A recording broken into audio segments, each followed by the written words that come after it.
BA second year political science second paper Indian political system के students, unit second का आज का हमारा टॉपिक है मूल अधिकार या मौलिक अधिकार।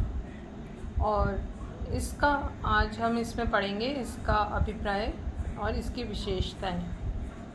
फंडामेंटल राइट्स पहले हम देखेंगे इससे क्या अभिप्राय है। मौलिक अधिकारों के बारे में अक्सर हम सुनते रहते हैं कि किसी देश के नागरिकों को प्रदत्त जो अधिकार होते हैं उन्हें मौलिक अधिकार, मूल अधिकार कहा जाता है। और ये प्रजातंत्र जहाँ भी है, प्रजातांत्रिक व्यवस्थाओं के लिए आवश्यक है, आधार स्तंभ है उनके। और इसके द्वारा व्यक्ति की स्वतंत्रता और उसकी जो समानता की स्थिति है वो बरकरार रहती है। व्यक्ति और राज्य के बीच कैसे संबंध हो, यह हमेशा से एक जटिल विषय रहा है और प्रजातांत्रिक व्यवस्था में तो ये और भी अधिक महत्व रखता है। यदि नागरिकों के जीवन पर राज्य का नियंत्रण आवश्यक है तो दूसरी ओर राज्य की शक्ति पर भी कुछ सीमाएं होना आवश्यक है। राज्य मनमाने तरीके से आचरण करते हुए व्यक्तियों की स्वतंत्रता और अधिकारों के विरुद्ध कोई कार्य न करे। मूल अधिकार व्यक्ति की स्वतंत्रता और अधिकार के हित में राज्य की शक्ति पर प्रतिबंध लगाने के श्रेष्ठ उपाय हैं। फ्रांस की क्रांति ने विश्व को स्वतंत्रता, समानता, भ्रातृत्व का संदेश दिया और जब 1789 में वहाँ का नवीन संविधान बना तो मानवीय अधिकारों की घोषणा की गई। इसी तरह से अमेरिका में 1791 में 10 संशोधन हुए और व्यक्ति के अधिकारों को संविधान का अंग बनाया गया और अधिकार पत्र के रूप में ये कहलाया। इसी तरह से अधिकार पत्र के द्वारा विभिन्न देशों में, आयरलैंड, जर्मनी इत्यादि देशों में मूल अधिकारों का उल्लेख देखा जा सकता है। और जब भारत और बर्मा और जापान में संविधान का निर्माण हुआ तो यहाँ भी मौलिक अधिकारों का समावेश किया गया।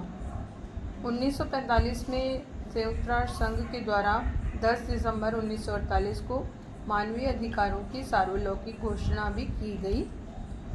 तो इस प्रकार जो मूल अधिकार है वो वर्तमान समय में एक सर्वमान्य धारणा कही जा सकती है। मौलिक अधिकार या मूल अधिकारों से तात्पर्य होता है कि ये वे अधिकार हैं जो व्यक्ति के व्यक्तित्व निर्माण के लिए, सर्वांगीण विकास के लिए अत्यंत आवश्यक होते हैं। वे अधिकार जो व्यक्ति के जीवन के लिए मौलिक हों और अनिवार्य होने के कारण संविधान के द्वारा नागरिकों को प्रदान किए जाते हैं और जिन अधिकारों में राज्य द्वारा भी हस्तक्षेप नहीं किया जा सकता उन्हें मूल अधिकार कहा जाता है।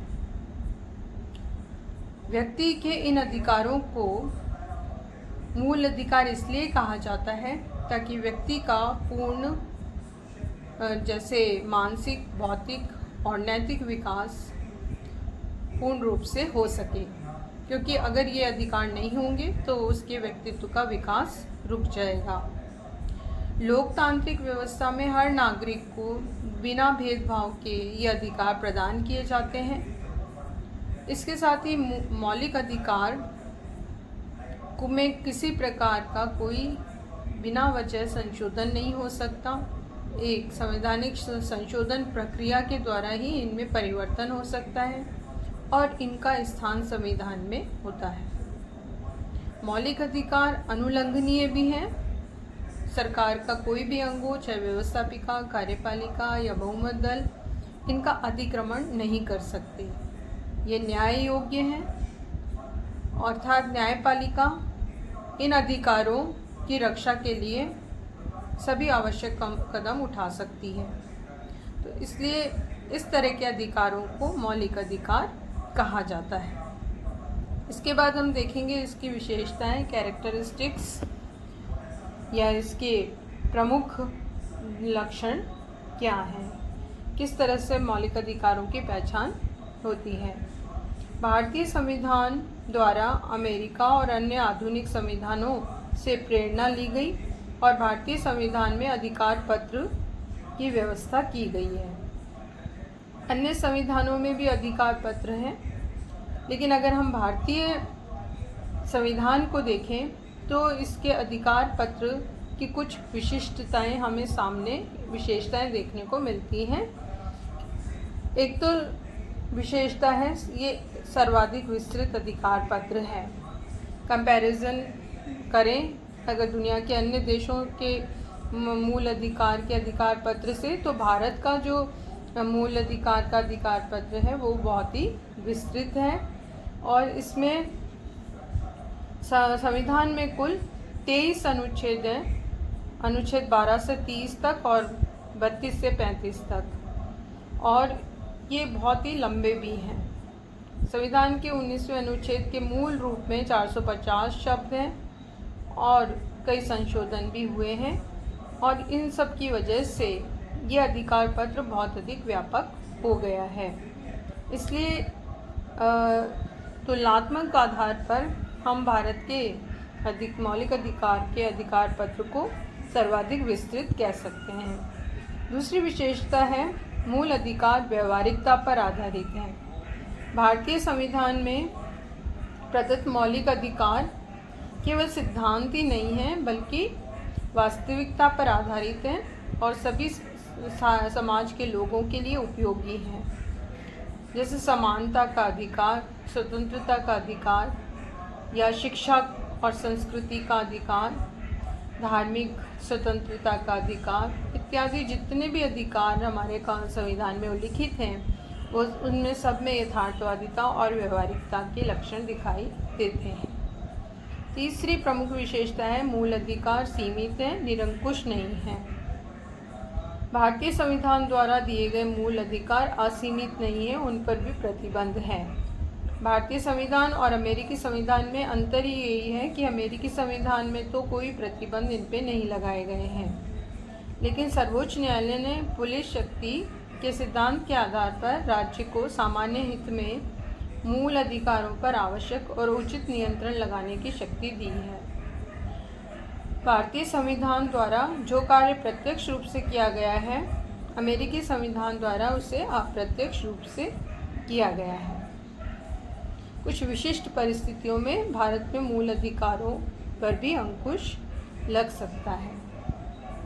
इसके बाद अगली विशेषता है कि भारत के संविधान के द्वारा प्राकृतिक या अगणित अधिकारों के लिए कोई स्थान नहीं है। इसका अभिप्राय ये है कि संविधान के तीसरे भाग में ये वर्णन है और अमेरिका से हमारे देश की स्थिति थोड़ी भिन्न है। अमेरिका के संविधान में जो संशोधन हुआ उसमें कहा गया कि संविधान में कुछ अधिकारों को शामिल कर देने का यह अर्थ नहीं है कि अन्य अधिकार जिन पर सभी का स्वामित्व है उपेक्षित या अमान्य होंगे। अमेरिका के सर्वोच्च न्यायालय ने ये शक्ति प्राप्त कर ली है कि वो संविधान में वर्णित अधिकारों के अलावा भी मानव जीवन के लिए आवश्यक समझे जाने वाले अन्य अधिकारों को लागू कर सकते हैं। लेकिन भारतीय संविधान का जहाँ तक प्रश्न है, अगणित अधिकारों के लिए कोई स्थान नहीं है। सर्वोच्च न्यायालय संविधान में जो अधिकारों का उल्लेख है उसके अलावा अन्य अधिकारों को लागू करने की कोई भी कार्यवाही नहीं कर सकते। केवल वे ही अधिकार मान्य हैं जो कि संविधान में लिखित रूप में है और मान्य है। फिर अगला जो विशेषता है वो ये कि मूल अधिकारों की रक्षा के लिए उचित संवैधानिक व्यवस्था की गई है। भारतीय संविधान के द्वारा जो भी वर्णित मूल अधिकार हैं वो केवल कागजी कार्रवाई नहीं है, ये पूर्ण रूप से वैधानिक अधिकार है और संविधान ने न्यायालयों को ये आज्ञा दी है कि वो नागरिकों के मूल अधिकारों का हनन न होने दें। इसीलिए संविधान के अनुच्छेद 32 में नागरिकों की अधिकारों के रक्षा के लिए सर्वोच्च न्यायालय या उच्च न्यायालयों की शरण ली जा सकती है।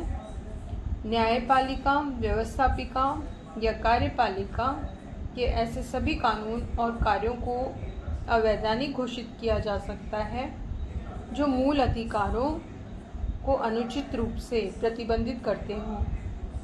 संविधान के द्वारा अधिकारों की रक्षा के लिए संवैधानिक उपचारों की व्यवस्था की गई है, जो कि काफ़ी प्रभावशाली भी है और महत्वपूर्ण भी है। तो इस आधार पर ये कहा जा सकता है कि भारतीय संविधान के द्वारा मूल अधिकारों की रक्षा के लिए उचित संवैधानिक व्यवस्था का प्रबंध है और इनका कोई भी हनन नहीं किया जा सकता, ये सुरक्षित है। इस प्रकार इन विभिन्न विशेषताओं को हम भारतीय संविधान के अंतर्गत देख सकते हैं, जो कि मूल अधिकारों से संबंधित हैं और इनके आधार पर भारतीय संविधान द्वारा प्राप्त नागरिकों के मूल अधिकारों को और अधिक स्पष्ट रूप से स्पष्ट किया जा सकता है।